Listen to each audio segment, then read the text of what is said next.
আশা করি আমরা একসাথে একটি সুন্দর ফরিদপুর করব। ধন্যবাদ। জনগণের আস্থায় এবং বিশ্বাসে 5 বার নির্বাচিত থাকবে না, এই জন্য কথা।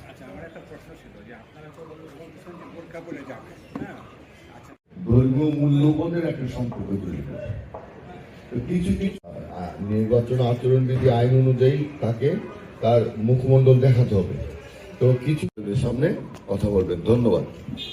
এই জিনিসটা সতর্ক এবং সচেতন না হয় তাহলেই সমস্যা। আমরা বলছি ওই জায়গাটাই প্রত্যেক ভোটারকে তার মুখমণ্ডল দেখাতে হবে, সেটা তো অবশ্যই মহিলা।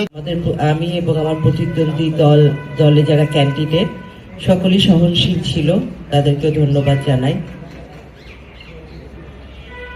আমাদের আসলে যেটা আমরা অবজার্ভ করেছি যে ধর্মের একটা একটা ধর্মকে নিয়ে একটা অপকৌশল অপব্যবহার চালিয়েছে একটি দল। এটা খুব দুঃখজনক আসলে। যাই হোক, আল্লাহর রহমতে তারা হয়তোবা এই ফন্দি করে তাদের ভোট কিছুটা বাড়ানোর চেষ্টা করতে পারে, কিন্তু আমি বিশ্বাস করি আমি বিপুল পরিমাণ ব্যবধানে আমি নির্বাচিত হব। তো সেই জন্য ওই অপকৌশলও আমার ভোট কমানোর ব্যাপারে কোনো কাজে দিবে না। মহিলাদেরকে তারা মহিলারা একটু দুর্বল মানসিকভাবে, তাদেরকে ধর্মের কথা বলে কিছুটা বিভ্রান্ত করেছিল। তারপরে এখন মোটামুটি আমরা বোঝাতে পেরেছি ফরিদপুরের জনগণকে। তারপরেও একটা পোস্টাল ভোটের একটা ব্যাপার আছে। পোস্টাল ভোটের ব্যাপারে আমি আশা করি প্রশাসন সে সজাগ থাকবে, সচেতনভাবে সেগুলো গণনা হবে।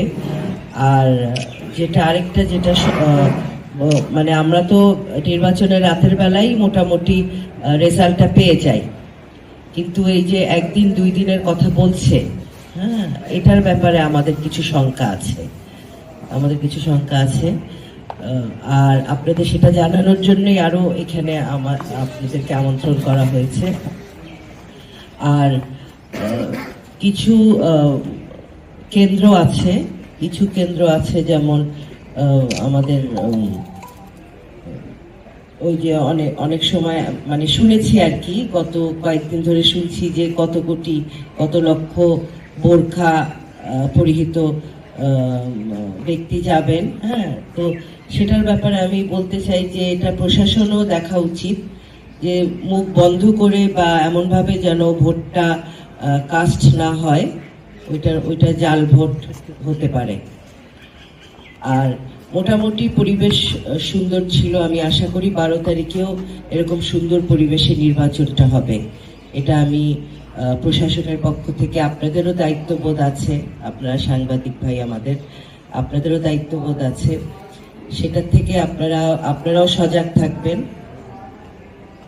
আর মোটামুটি এই পর্যন্ত যে শান্তিপূর্ণ, আশা করি যে আমার 12 তারিখে কোনো এমন কিছু হবে না যেটা আমরা অপ্রীতিকর কিছু, যার আমাদের পক্ষ থেকে তো হবেই না, কারণ আমাদের আল্লাহর রহমতে আমাদের মাশাআল্লাহ অনেক ভোটে, হ্যাঁ, জনগণের প্রতি আস্থা। এটা আপনারা গতকালও দেখেছেন আমার র্যালি, এতে বোঝা যায় যে ফরিদপুরবাসী কিভাবে আমাকে ভালোবাসে এবং আমাকে সমর্থন দিচ্ছে। তাই আপনাদেরকে শুধু এতটুকু বলতে চাই যে আপনারা সজাগ থাকবেন, সচেতন থাকবেন।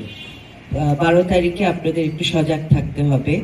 আর পোস্টাল ভোটের ব্যাপারটা একটুখানি আপনাদের খেয়াল করতে হবে, অবজার্ভ করতে হবে, কারণ পোস্টাল ভোট অনেকেই আমাকে বিদেশ থেকে বলেছে যে আপনাকে ভোট দিয়েছি, এবং বিদেশে যারা থাকে, প্রবাসে যারা থাকে, ম্যাক্সিমামই বিএনপির সাপোর্টার, বিএনপির ভোটার। তো এটার ব্যাপারেও আপনারা একটু সচেতনতা অবলম্বন করবেন, এটা আমি আশা করি। আর জাল ভোটের যেটা বললেন, আপনি জিজ্ঞেস করলেন, ওই যে বোরখা পরে কিছু হতে পারে, হ্যাঁ, এবং আমি আশা করি প্রিসাইডিং অফিসাররাও তারা তাদের দায়িত্ব পালন করবে সঠিকভাবে। তাহলে আর আমার মনে হয় আমাদের কোনো শঙ্কা নাই হ্যাঁ নিশ্চয়ই বিজয়ের ব্যাপারে।